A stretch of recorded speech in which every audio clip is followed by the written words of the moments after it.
Amnesty International Mongolia-тай хамтран бэлтгэж байгаа хүний эрхийн подкаст сонсогч та бүхэнд хүрч байна. Энэ удаа бид залуу хүний эрхийн зүтгэлтнийг нэвтрүүлэгтээ урьж оролцуулж байна. Хүний эрх гэдэг бол хүн болж төрсний хувьд эдлэх ёстой эрх хэрэгчлөөг хэлж байгаа. За эрх гэдэг нь бол бидэнд ингээ хуулиар олгогдсон боломж. За эрх чөлөө гэдэг нь болохоор хуулиар олгогдсон тэрхүү боломжоо эдлэх бидний сонголт гэж хэлж болно.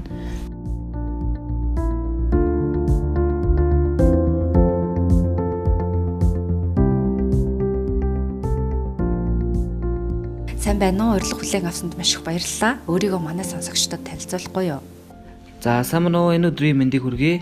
Энэхүү подкастад урьж оролцуулж байгаа та бүхэндээ баярлалаа. За мөн подкаст сонсогч нартаа энэ өдрийн мэндийг хүргэе.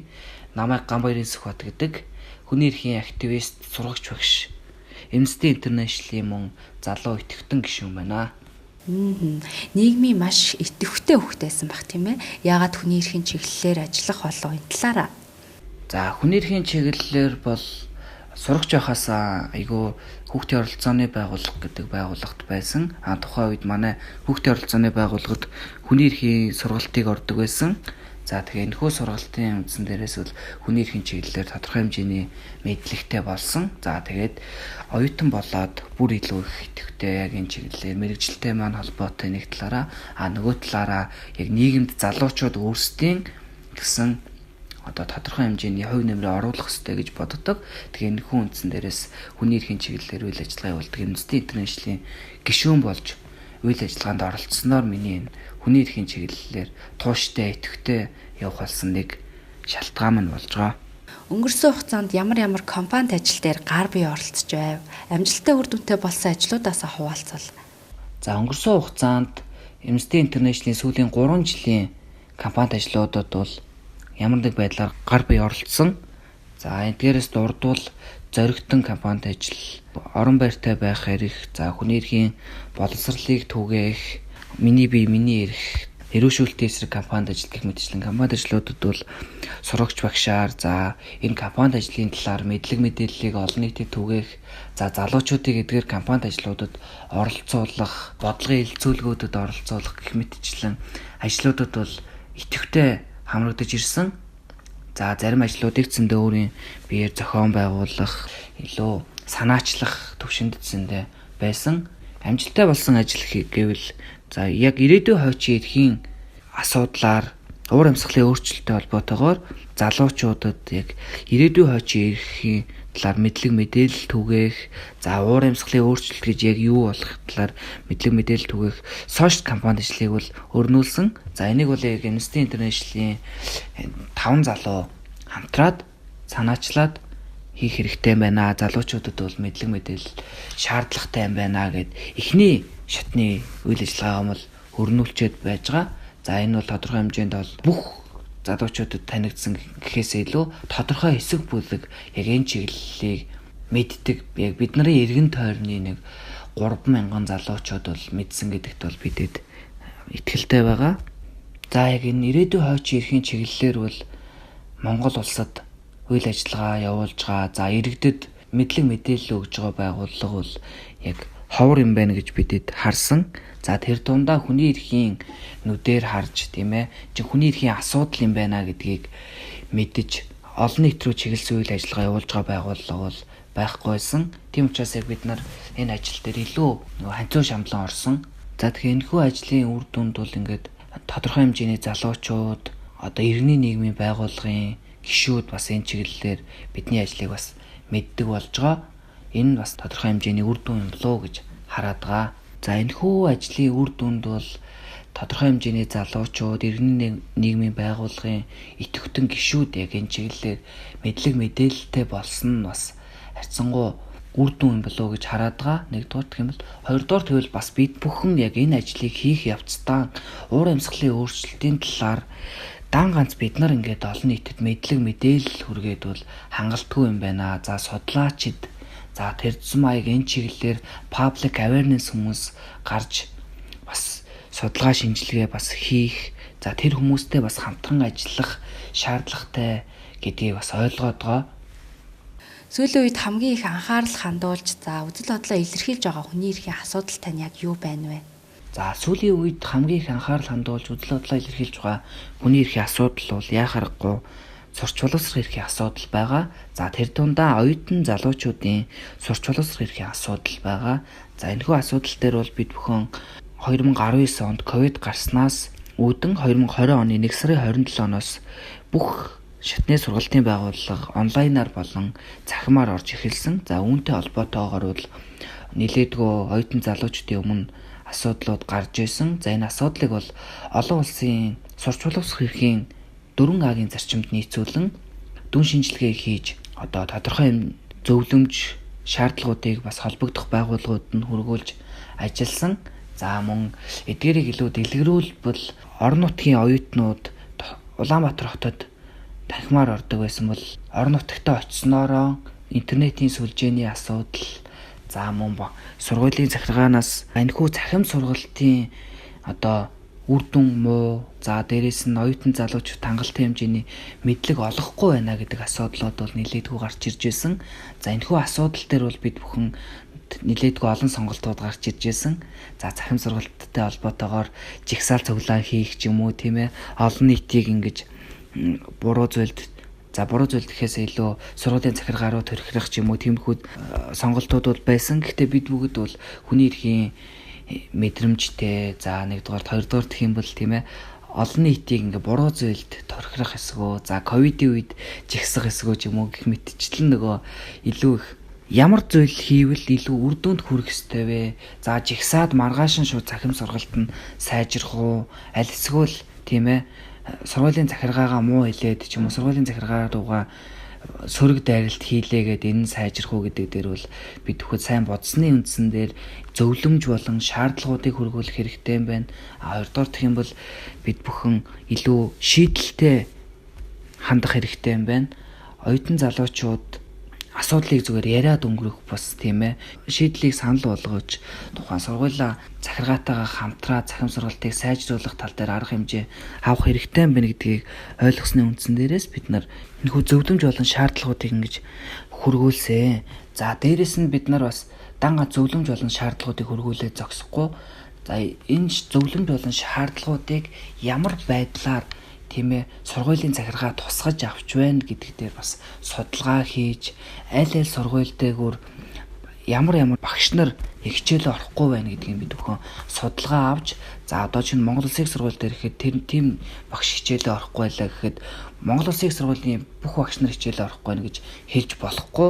Тийм учраас бид бүгд яг оюутан залуучууд донд тандал судалгаа авсан. За энэ судалгаан дээр болохоор цахим сургалт яг орохгүй байгаа болон хайн гандаж байгаа ингээд багш нартай холбоотой мэдээллийг бол авч байсан. Тэгээ бид бүхэн бол цаашаа боловсрол шинжилгээ ухааны яам руу яг энэ сургууль дээр энэ хичээл ингэж орохгүй байгаа юм байна гэж ингэж нарийн хвчилд нотлох баримттайгаар ингэж өгснөөрөө тэр багш нар нь одоо хичээлээ илүү сайн орох тийм ээ, илүү сайжруулж, илүү хариуцлагатай амдах бас нэг ийм үр дүн юм болоо гэж харж байгаа. Залуучуудад хүний эрхийн тухай ойлголтыг өгөх, залуу хүний эрхийн хамгаалагчдыг нэмэгдүүлэхийн тулд хэрхэн ажиллаж байгаа вэ? За залуучуудад хүний эрхийн тухай ойлголтыг өгөхөд бол за сургалт болон контентоор мэдээлэл өгөх ч юм уу иймэрхүү арга хэмжээ байж болно. Гэтээ бид бүгд бол яг илүү үр дүнтэй нэг ажил нэх юм бол оролцооны зарчим байдаг. За тухайн хүний өөртөө тулгарч байгаа асуудлыг өөртөө хамтран шийдэх гэдэг асуудал байгаа. За өнгөрсөн хугацааны хамгийн нэгд бодиттой жишээ хэлэхэд Монголын үндэсний их сургууль дээр сургалтын төлбөртэй холбоотой нэлээдгүй асуудлууд сая өнгөрсөн 7 хоногт гарсан. За энэ асуудлууд дээр гэхэд Монголын үндэсний их сургуулийн яг тодорхой оюутнуудтай хамтран ажиллаж, за оюутнуудад яг ингүүл тийм ээ илүү үр дүнтэй зөв шийдэл юм а хүний эрхийн мэдрэмжтэй хандах хэрэгтэй гэдэг дээр бол үлгэрлээд тодорхой хэмжээний зөвлөмж өгөөд бол хамтран ажилласны үндсэн дээрс одоо сургуулийн захиргаа нь тухайн асуудлыг илүү эергээр харах ч юм уу те илүү нэг үр дүнтэй ажлууд бол явагдаж эхэлсэн. За ингэснээрээ бол тухайн оюутан өөрөө өөрийнхөө асуудлыг нэг талаараа шийдэж байна. За нөгөө талаараа дараа чинь ийм асуудал тулгархад асуудалт нухацтай хүний эрхийн үүднээс ингэж ханддаг юм залуу үеийг бэлтгэхэд ингээд тодорхой хэмжээний алхмууд явагдаж байгаа гэж хэлж болно. За мөн Amnesty International-ийн бас нэг гоё зарчим байдаг. Яасан харанхуй юм бэ гэж хашгирснаас ядаж нэг ч гэсэн лаасаа гэдэг тийм ээ. Бидний өрөө үг байгаа. Энэ өрөө үгэн дээрээс тулгуурлаад залуучууд надад ийм асуудал байна гэж хашгирах тийм ээ. Надад энэ асуудал байна гэд зүгээр л нэг гоншигнох биш. Энэ асуудал дээрээ шийдлийг олох, яавал үр дүнд хүрэх вэ гэдэг нэг тийм зүйлийг үлгэрлэснээрээ за өнөөдөр магадгүй бүх хүн ингэж хэл чадахгүй байлаа гэсэндээ маргааш нөгөөдөр гэхэд бүх хүмүүс тийм энэ асуудлаар өөрийнхөө асуудалд өөрөө ханддаг, бусад хүний асуудалд өөр ханддаг тийм ээ. Надад хамаагүй юм байна гэдэг дуугүй өнгөрдөг бусад хүмүүсийг уриалан дууддаг ингээ хүний эрх хамгаалагч залуучуудыг ингэж нэгтгэхэд нэг үнэт зүйлтэй болоход бас үр дүнтэй ажил юм болов уу гэж харж байгаа. Та бүхнийг альва хүний эрхийг хамгаалах чиглэлээр үйл ажиллагаа явуулахад саад бэрхшээл нилээдгүй их тулгардаг байх. Тэр бүхнийг хэрхэн даван туулдаг вэ? За хүний эрхийг хамгаалах чиглэлээр үйл ажиллагаа явуулахад бол нилээдгүй саад бэрхшээлүүд бол тулгардаг. За энэний хамгийн тод жишээ нь хэмээл хүний эрхийн үйл ажиллагаа өрнүүлэхэд бол үр дүн өнөө маргааштай ажиллагаа сарын дараа гардаггүй, хичнээн жилийн дараа магадгүй нэг 4-5 жилийн дараа ч юм уу те гэд илүү нөгөө тууштай, үр дүнтэй, одоо судалгаатай ингэж ажиллах талбар. Тэгэхээр өнөөдөр цахим сургалтаар дараа би дахиад жишээ авчил та. Цахим сургалттай холбоотой асуудлаар бид нар ингэж зөвлөгөө, шаардлага хүргүүлээд таны үр дүн чи хаана байгаа юм бэ гэхэд бол бид нар шууд энэ нэгэл нэг сарын дараа үр дүнгээ тооцож чадахгүй. Яагаад гэвэл энэ асуудал бол урт хугацаанд шийдэгддэг асуудал байдаг.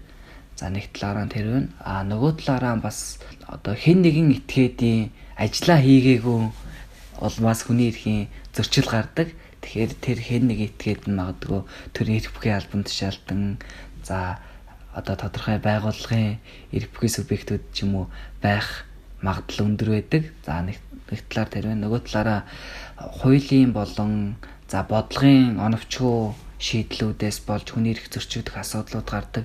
Эдгээр дээр ихэд бид нар энэ асуудлын шууд олон нийт рүү түгээлэхэд хамгийн ихэнд хэвлэл мэдээллийн сүлжээгээр түгээнэ гэж байдаг. Тэгэхээр хэвлэл мэдээллүүд бидний өгсөн яриаг гойвуулах, өөрсдийнхөө хүснээрээ гарчгийг өөрчлөх, хүснээрээ яриаг хасах ч юм уу иймэрхүү асуудлууд гардаг. Тэнгүүд бид нар ч нөгөө яриа өгсөн хүмүүс ийм яриаг үедээ ягаад дуртаар нь гарахгүй байгаа юм бэ ч юм уу гэж асуудал гаргадаг. Тэгэхээр энэ бидний яриаг мушгиж олон нийтэд таниулж байгаа асуудал. Энэ бол олон нийтийг бидний эсрэг төрхирах бас нэг одоо хүндрэл гэж хэлж болно. Тэгээ үүнийг бол бид бүхэн одоо мэдээж одоо хийж байгаа асуудал маань тодорхой, хийж байгаа ажил маань тодорхой, ямар зорилго руу юу руу тэмүүлж байгаа гэдэг маань тодорхой учраас даван туулахад бол сэтгэлийн нэгхэтэй, тууштай, эрч хүчтэй ханддаг. Хүний эрхийг хамгаалагчдыг хэрхэн дэмжих ёстой гэж боддог вэ? За хүний эрх хамгаалагчдыг бол мэдээж хамгаалах эрх зүйн орчин, механизм бол зайлшгүй байх ёстой гэж үзэж байна. За яагаад гэвэл олон улсад зэндээ яг энэ чиглэлээр хүний эрх хамгаалагчдын хамгаалах эрх зүйн орчин механизмууд бол байдаг. Тэгэхээр хүний эрх хамгаалагч чинь өөрөө тодорхой эрх бүхий албан тушаалтан альсгүүл нэг мөнгөтэй тийм ээ хэн нэг эрхтэн дарахтан хүмүүсийн эсрэг нүцгэн гараараа тэмцэж байгаа хүмүүс шүү дээ. Тийм учраас тэдгээрт бол зайлшгүй хуулийн хамгаалалт шаардлагатай. Одоо наад захын жишээ нь л тэдгээрийг ингэж хүний эрх хамгаалагчдыг харлуулах ч юм уу дарамт шахалт үзүүлэх за одоо уцаар дарамтлах гэх мэтийн зүйлс бол гардаг. Тэгэхээр энэ бүхэнд ингэж хүний эрх хамгаалагчдыг хамгаалах механизмаар ингэж зохицуулах шаардлагатай гэж бодож байгаа. Залуучуудад бас нэг ийм зүйл тулгардаг л да. Одооны залуучууд нэрээ залуу юм байж те яахлаараа ингэдэг үе тэгдэг үе ингээл залуу байсныхаа төлөө ялгуурлан гадуурхах ийм хандлагууд гардаг. Тэгэхээр ингэж хэлмээр байна.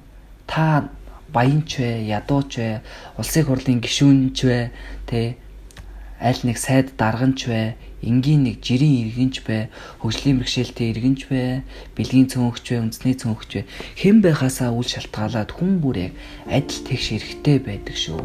Тийм учраас залуу байсны төлөө залуучуудыг битгий ялгуулан гадуурхаарай. За залуучуудансэндээ хүлцэн төвчээ дуугүй битгий өнгөрөөрэй. Таны эрхчлөөнд хэн нэгэн халтахад та яагаад миний эрхийг зөрчөөд байгаа юм бэ? Та яагаад тэр хүний эрхийг зөрчөөд байгаа юм бэ гэд зоригтой дуугардаг.